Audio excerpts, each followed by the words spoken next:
خوش آوازه لطیف و نازه لطیف و نازه زمان کردی. Komela Ziman Çand û Huner Ankader 2 sal berê ku li Enqerê hate damezrandin virva xizmeta ziman û çanda Kurdî dike.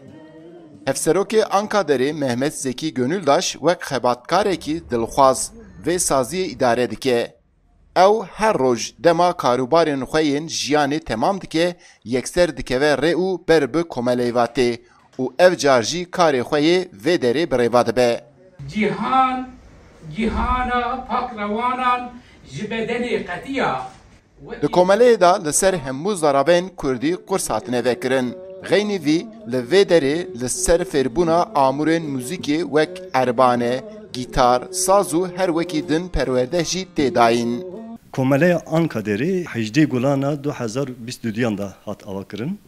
Ji wê vî ve jî em dersê Kurdî didin. Em sê zaraveyên dersê Kurdî didin. Kurmancî, Kirmanckî û Soranî. Heta niha me 6-7 serdem ders dane. Gelek xwendewanê me jî belgeyê xwe dest girtine. Ankader giringiyekê dide fêrbûna zimanê Kurdî. Mamosteyên ku li vê derê ders didin jî bi dilxwazî kar dikin. Xwendevan kêm bin an jî zêde bin ferq nake. Ew her gav li ser karê xwe radiwestin. Demekî dirêj ser zimanê Kurdî dixebitim ders didim. Zimanê min ê dayîkê Kirmanckî ye. Ez hem dersa Kurmancî dikanim bidim. Ez hem zêdetir Kirmanckî ser Kirmanckî ders didim.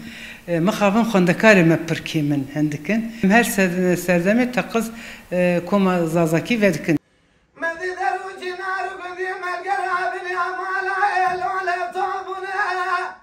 Ji sala 2006 virva 15 Gulanê her sal wek cejna zimanê Kurdî tê pîrozkirin û ev yek jî bingeha xwe di sala 1932 da ji derketina govara hawarê digire.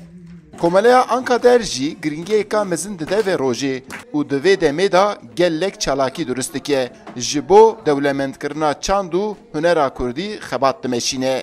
Dersê me hunerî jî çêdibin, dersê erbanê, dersê temburê, gîtar û her wekî din wêne. Ji xeynî vê jî çalakî me çêdibin, bername me çêdibin li ser zimanê Kurdî, ser wêjeya Kurdî, ser folklora û dîroka Kurdî, ser sînemaya Kurdî. Me hê carekî em wek bernameyê wisa jî li dar dixin.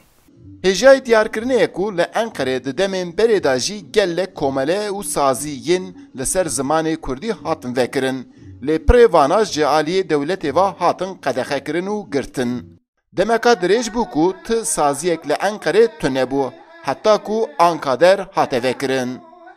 Eyüp Demir, Dengê Amerîka, Enqere.